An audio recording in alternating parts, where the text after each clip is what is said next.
नमस्कार साथियों, स्वागत है आपका EPS 95 मिनिमम पेंशन बढ़ोतरी के एक और वीडियो में। साथियों, कमांडर अशोक रावत जी धरना प्रदर्शन के बाद में और श्रम मंत्री मनसुख मांडविया जी से मुलाकात के बाद में और दिवाली पर्व के बाद में NSE के मुख्यालय बुल्डाना पहुंचे, जहां पर NSE के सदस्यों ने और बुल्डाना के पेंशनरों ने कमांडर अशोक रावत जी का स्वागत किया, सत्कार किया। क्योंकि कमांडर अशोक रावत जी लगातार नेशनल दौरा करते रहते हैं, चाहे दिल्ली हो, महाराष्ट्र हो या फिर बेंगलोर हो, साउथ हो, यूपी, बिहार हो, राजस्थान हो। लगातार कमांडर अशोक रावत जी अपने दौरे पर रहते हैं, पेंशनों को संगठित करते रहते हैं पूरे देश भर में। तो काफ़ी कम समय होता है जब वे NSE के मुख्यालय बुल्डाना पहुंचते हैं।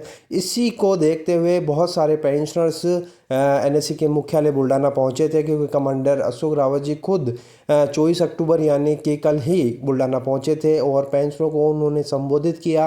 पेंशनरों को बताया कि किस तरह से हमारी बातचीत चल रही है, श्रम मंत्रालय किस तरह से आगे बढ़ रहा है और पेंशनरों की जो मांगे हैं, 4 सूत्रीय मांगे हैं, उस पर 3 मांगों पर तो श्रम मंत्रालय और श्रम मंत्री जी ने सहमति दे दी है, लेकिन जो चौथी मांग है उस पर फिलहाल कोई वह कार्रवाई नहीं करने जा रहे हैं। फ्यूचर के लिए वह इसे रख रहे हैं, लेकिन जो 3 सूत्रीय मांगे हैं उनको लेकर सरकार ज़रूर सजग है और जल्दी इस पर कार्रवाई होने वाली है। कमांडर अशोक रावत जी ने अंदर की जो भी बातें हैं, जो श्रम मंत्री जी के साथ में NSE दल की जो बातें हुई हैं, वो कमांडर अशोक रावत जी ने पेंशनरों को बताई और उन्हें ढांढस बताया कि अब हमारी जीत जो है बहुत ही नज़दीक है, क्योंकि हमने बहुत ही लंबा संघर्ष अभी तक किया है, 10 सालों का एक लंबा संघर्ष किया है, लेकिन अब हमें पीछे नहीं हटना है, क्योंकि अब अंतिम लड़ाई है और इस अंतिम लड़ाई के लिए हमें इस तरह से हताश नहीं होना है, क्योंकि सरकार भी अब जान चुकी है कि ये जो बूढ़े पेंशनर हैं ये अपना हक लेकर ही छोड़ेंगे।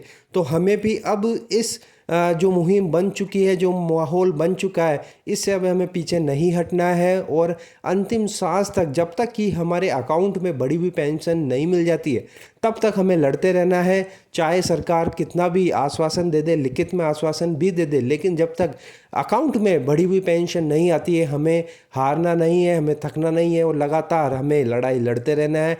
और इसके बाद भी हमें लड़ाई लड़ते रहना है, क्योंकि ये सरकार है, इसका कोई भरोसा नहीं है। क्योंकि अगर संगठन मजबूत रहेगा, क्योंकि NSE का जो संगठन है पूरे देश भर में एकमात्र ऐसा संगठन है जो बुजुर्ग पेंशनों के द्वारा चलाया जा रहा है, अगर ये संगठित रहेंगे तो पेंशनों के हक के लिए हमेशा लड़ाई लड़ते रहेंगे। तो इसी को लेकर कमांडर अशोक रावत जी ने सारे पेंशनरों को संबोधित किया और संगठित रहकर अंतिम सांस तक लड़ाई लड़ते रहने का सभी से आश्वासन दिया, सभी को संबोधित किया और एकजुट रहने के लिए सभी को कमांडर अशोक रावत जी ने बताया।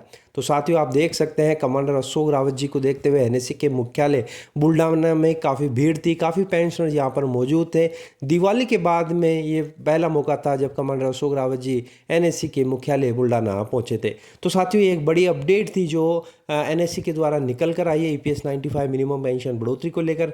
आपको ये अपडेट कैसी लगी? आप क्या सोचते हैं, कमांडर अशोक रावत जी और NSE किस ओर बढ़ रहे हैं?